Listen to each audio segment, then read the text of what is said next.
More GOP dirty tricks against Ron Paul's supporters. 17 Ron Paul delegates have been disqualified from representing the state of Massachusetts at the Republican National Convention in Tampa. The reason? Because they didn't sign an affidavit that, under penalty of perjury, would swear their support for Mitt Romney's nomination. Now, Ron Paul supporters are known for their rowdiness.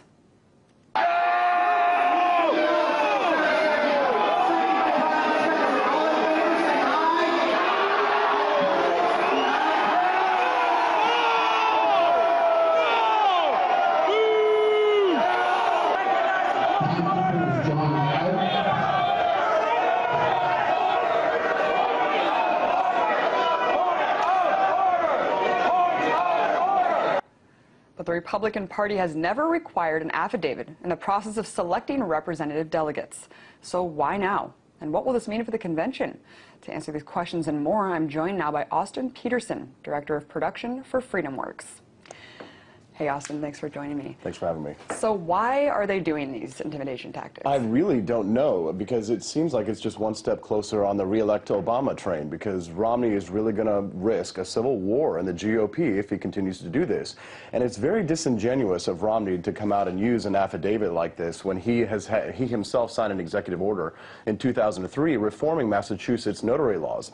When you look at this affidavit, it does have some clear problems with the notary on it. Well, the biggest glaring problem is, how can someone sign a notary saying that they will do something in the future?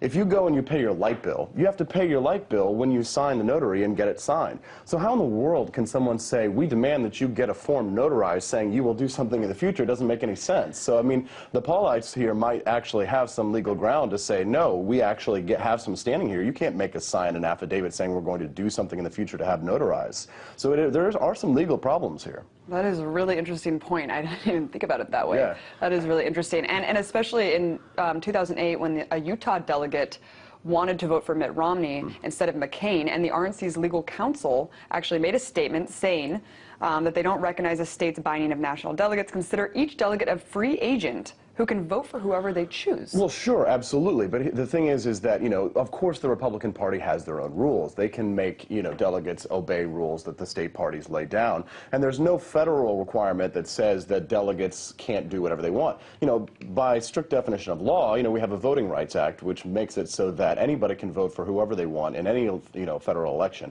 And technically, the Republican National Convention is a federal election, because what happens is if you actually field a candidate, if you're putting up a candidate for a federal office, then you are subject to federal election laws. And federal election laws mean that you cannot bind someone to vote for a certain type of candidate. Delegates can vote for whoever they want. Now, the party can say, we will have repercussions if you don't do what I want.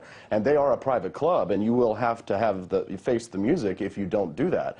But you cannot say legally that someone absolutely must vote for someone and then bind them to that. This affidavit has no standing, I believe. Do you think this is going to be a portion of this lawsuit that we see against the RNC for the intimidation and for the voting fraud and all these other allegations? Do you think we're going to see this now integrated, this affidavit? It could be, but I mean, all it could really do is just affirm the law as it stands already, which is just that it's basically that, you know, that the delegates really can vote for whoever they want. But I mean, like, let's talk about the politics of this right now. I mean, Mitt Romney is fighting not just the libertarian wing of the Republican Party here. It was the Tea Partiers that worked very hard to put these delegates in. It was the people that voted for these delegates. It wasn't, they weren't selected by, you know, the National Convention. They weren't selected, by the state parties. The leadership of the state parties need to they need to deal with the mandate of their people. When their people say, hey, we vote for these delegates, these are the people we want to send to the National Convention, they need to honor that, because there's two great stories out of this. There's this one young man, his name's Evan Kenney. He's an 18-year-old Ronald Reagan-style Republican, and he beat the GOP's most recent governor candidate for a delegate slot. And you really want to disenfranchise these people? Carol Claros, she's a Worcester, Mass. Single mom and a nurse. You know, she spent the last several months organizing. She was absolutely terrified, nervous, giving her speech to become a delegate, but the people elected her. And it's very, very strange that Mitt Romney would do this, especially after Senator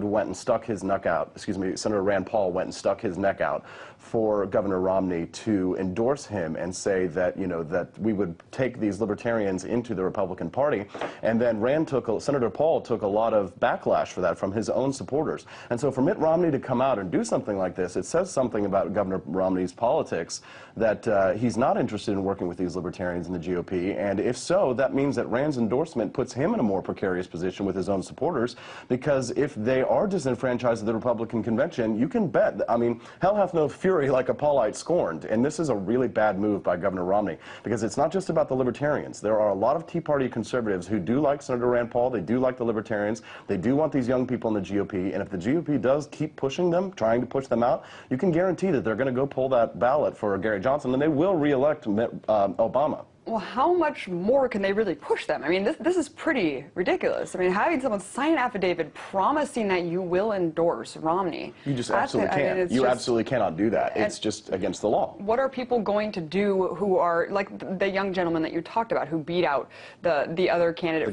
the governor? Yeah, the gubernatorial candidate. I mean, what is that going to do to young people who want to get involved in politics and they see this kind of disenfranchisement happening? It's going to bring rage, and I really don't want to see any violence, but any more than we have. We've seen violence occur, and you know, analyzing Ron Paul's statement to his supporters after what happened in Louisiana at some of these caucuses where there was violence, always done to them, never were the Paulites instigating violence.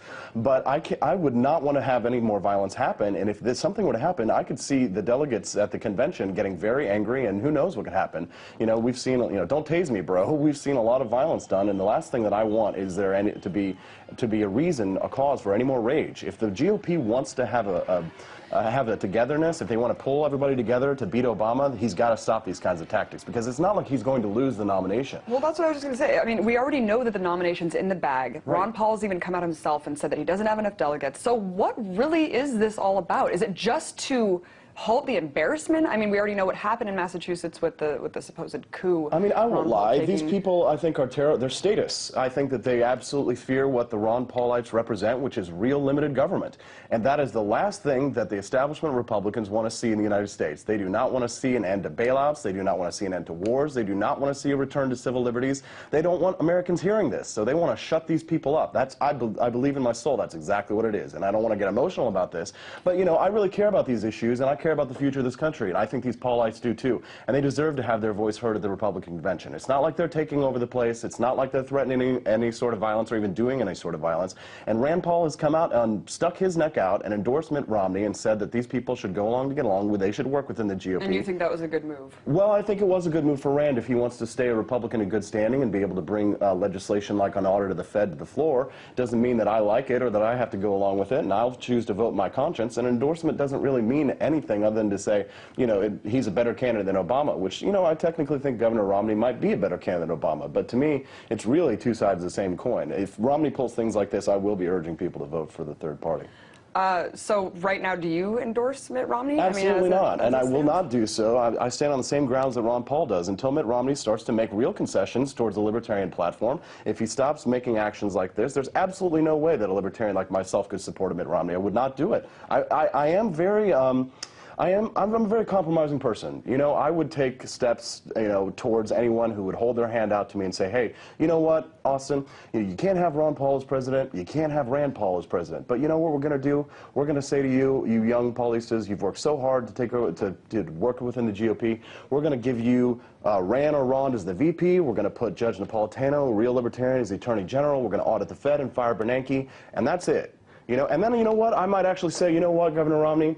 Fine, let's do it. And we'll go out there and we'll beat Obama. But when he does things like this, he's just setting himself up for the re-elect Obama campaign. Why doesn't he get out there and put an Obama sign in his front yard right now? Because that's effectively what he's doing. Well, let's hear from Ron Paul himself about Romney.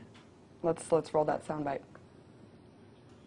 Your son, Senator Rand Paul, has endorsed Romney. I take it you're not yet ready yourself to endorse Romney, are you?